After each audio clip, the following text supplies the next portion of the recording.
तो हम लोग ने यहाँ पर बात करी थी कि अगर HI को एक्सेस में लोगे तो एल्काइल हैलाइड ही आपका कैसा बनेगा। ईथर के साथ में HI अगर आप एक्सेस में लेते हो तो सिर्फ और सिर्फ एल्काइल हैलाइड का फॉर्मेशन होता है, क्योंकि जो एल्कोहल बनता है वो भी किस में कन्वर्ट हो जाता है, एल्काइल हैलाइड में कन्वर्ट हो जाता है। ठीक है। अब ये रिएक्शन की मैकेनिज्म भी बाकायदा मैंने आपको बताई थी। रिएक्शन की मैकेनिज्म कैसी होती है, SN2 टाइप की रहती है। कैसी रहती है, SN2 टाइप मैकेनिज्म रहती है। ये बता दिया था मैंने, SN2 टाइप मैकेनिज्म रहती है। अब इसके आगे देखते हैं भाई। देखो अगर एसिमेट्रिकल ईथर लोगे, जैसे अभी तक तो हम सिमेट्रिकल ईथर ले रहे थे, हमने लिया एसिमेट्रिकल ईथर। एसिमेट्रिकल ईथर कैसा, जैसे हमने मिथाइल इथाइल ईथर को कर दिया CH2CH3। ठीक है। और इसकी रिएक्शन अगर हमने HI के साथ कराई तो यहाँ क्या होगा बेटा, आयोडाइड किसके साथ लगेगा और H किसके साथ लगेगा। देखो S तो आपको मालूम है यहां पर अटैक करेगा, ठीक है, और ये किसका फॉर्मेशन करेगा, CH3OH, और इस ऑक्सीजन पर क्या आ गया, पॉजिटिव चार्ज। अब पॉजिटिव चार्ज आ गया तो ये इलेक्ट्रॉन का विड्रॉल करेगा, दोनों तरफ में से कहीं से भी कर सकता है। ठीक है, दोनों में से कहीं पर भी कर सकता है। और देखो यहां से जैसे इलेक्ट्रॉन का विड्रॉल करेगा तो अगर मान लो इस बॉन्ड को तोड़ता है तो यहाँ पॉजिटिव चार्ज आएगा, 1 डिग्री कार्बोकेटाइन। इस बॉन्ड को भी तोड़ता है अगर वो, तो यहाँ भी क्या आएगा, पॉजिटिव चार्ज, 1 डिग्री कार्बोकेटाइन बनेगा। और 1 डिग्री कार्बोकेटाइन आपको मालूम है स्टेबल नहीं होता है, तो यानी ये इस बॉन्ड को तो तोड़ ही नहीं पाएगा। अब बेसिकली हमें जो यहाँ पर सोचना है वो ये सोचना है हमें कि जब ये खुद नहीं तोड़ पाएगा तो पीछे से कोई न्यूक्लियोफाइल आकर अपना इलेक्ट्रॉन देगा और इसे निकालेगा। तो यानी अब अटैक कौन करने वाला है, अटैक करने वाला है I नेगेटिव जो यहां से निकला।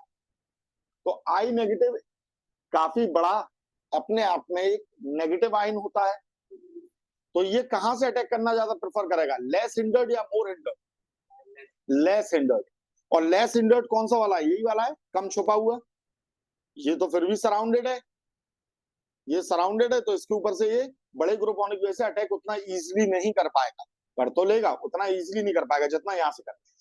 तो बनी बात है आई किस पर लगेगा, इसी वाले कार्बन पर लगेगा, और ये बॉन्ड यहां से ब्रेक हो जाएगा और ऑक्सीजन का पॉजिटिव चार्ज यहां से गायब हो जाएगा।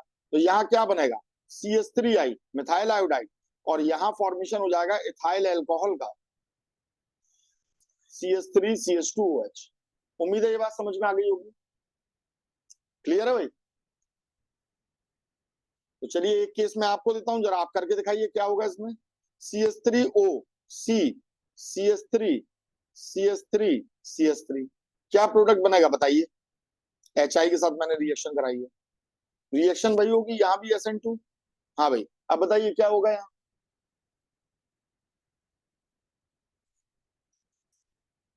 आयोडाइड कौन सा बनेगा, टर्शियरी ब्यूटाइल आयोडाइड या मिथाइल आयोडाइड, मिथाइल आयोडाइड का फॉर्मेशन होगा।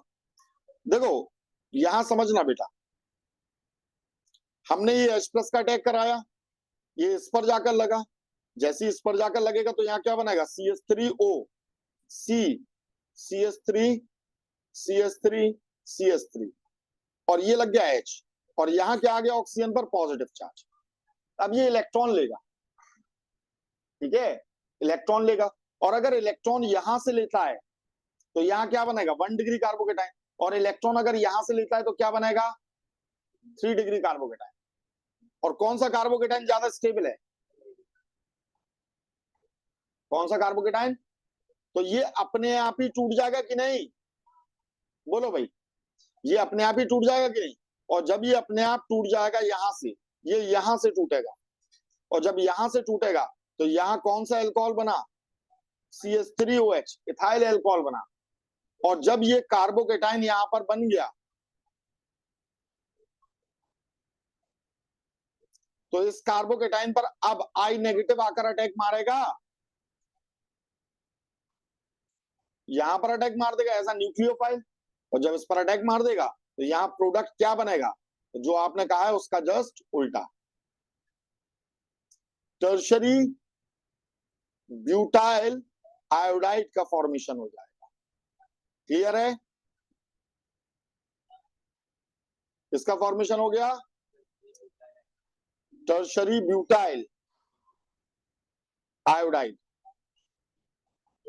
और यहां बन गया मिथाइल अल्कोहल। तो जस्ट उल्टी प्रोसेस हुई है जो आपने सोचा उसके, मिथाइल अल्कोहल। तो 3 डिग्री में याद रखना है। तो बेसिकली ये मैकेनिज्म से ही डिसाइड होगा कि हमें किस तरफ का तोड़ना है, किस तरफ का नहीं। तो कार्बोकेटाइन को देखिएगा, यहाँ पर कार्बोकेटाइन देखिएगा, ठीक है। 3 डिग्री बनता है, तो 3 degree carbocation more stable, more stable. Clear है भाई? ठीक। अब देखिए, जो ईथर्स होते हैं, ethers can act as base also, ये बेस की तरह काम कर सकते हैं। लेकिन ये कैसा बेस होते हैं, ये अपने आप में एक वीक बेस होते हैं। ये बेस क्यों है? ये बेस इसलिए है क्योंकि यहां पर कौन प्रेजेंट है, ऑक्सीजन, और ऑक्सीजन पर क्या है, लोन पेयर है। तो ये H प्लस को एक्सेप्ट करते हैं कि नहीं? अभी हमने देखा तो था हाईली एसिडिक मीडियम में ये H प्लस को एक्सेप्ट करते हैं। तो ये जनरली किसी के साथ भी रिएक्ट नहीं करते, ये मैं आपको पहले ही बता चुका हूं, ये इनर्ट है, तो ये किसी के साथ भी रिएक्ट नहीं करते। बहुत एसिडिक मीडियम पे अगर रिएक्ट कर जाए तो कर जाए, और वो भी HI के साथ में अपनी रिएक्शन को शो करते हैं। इसीलिए हम इसका सॉल्वेंट की तरह यूज करते हैं। सॉल्वेंट यानी जो किसी से रिएक्ट ना करे। और एसिडिक मीडियम में जैसा कि मैंने आपको बताया, ये हमेशा H प्लस को लेगा और यहां ये पॉजिटिव का फॉर्मेशन करेगा, ठीक है। अब यहां पर जो एसिड रहेगा, इस एसिड का जो नेगेटिव पार्ट रहेगा, वो नेगेटिव पार्ट इसके साथ में लग जाएगा, और ये किसका फॉर्मेशन करेगा, सॉल्ट का। तो ये किसकी तरह है, बेस है, लेकिन कैसे हैं, बहुत वीक बेस है। और वीक बेस स्ट्रॉन्ग एसिड के साथ में रिएक्ट कर सकते हैं। वीक बेस सिर्फ स्ट्रॉन्ग एसिड के साथ रिएक्ट कर सकते हैं, वीक एसिड के साथ नहीं कर सकते।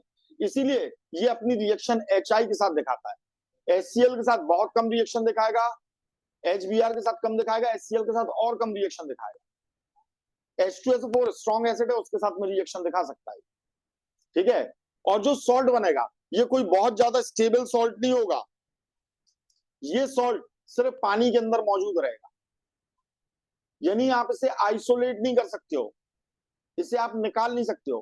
पानी से बाहर निकालोगे बेकार हो जाएगा, फिर से रिवर्सिबल रिएक्शन चली जाएगी। वीक बेस है ना, वीक बेस है, H प्लस को लौटा देगा। जैसे ही आप बाहर निकालोगे H प्लस को लौटा देगा, वीक है क्योंकि, ठीक है। तो आप इन्हें आइसोलेट नहीं कर सकते, दे कैन नॉट बी कौन, सॉल्ट।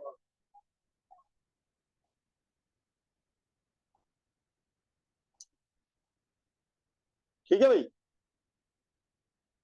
चलो। तो मैंने आपको ये सब इसके बारे में बता दिया है, सभी कुछ लगभग मैं यहाँ पर बता चुका हूं आपको। तो इस तरीके से ये हमारा एल्कोहल, फिनॉल एंड ईथर्स, ये चैप्टर हमारा फिनिश होता है, ठीक है। हाँ हाँ, ये इसलिए आइसोलेट नहीं हो सकता है, मैंने आपसे ये कहा है, ये वीक बेस है, ये एक स्ट्रॉन्ग एसिड के साथ ही रिएक्ट करेगा। वीक बेस, वीक एसिड हो या वीक बेस हो, उसकी रिएक्शन दोनों तरफ रिवर्सिबल होती है, ठीक है। तो जैसे ये सॉल्ट बनेगा, आप इसे पानी से बाहर निकालने की कोशिश करोगे, ये H प्लस जो इसने लिया है, H प्लस लेगा तभी तो बेस होगा, तो ये H प्लस को वापस लौटा देगा, तो ये फिर से किसका फॉर्मेशन कर लेगा, ईथर का फॉर्मेशन कर लेगा। तो इसलिए आप इसे आइसोलेट नहीं कर पाओगे, सॉल्यूशन के अंदर ही सॉल्ट के फॉर्म में, ठीक है।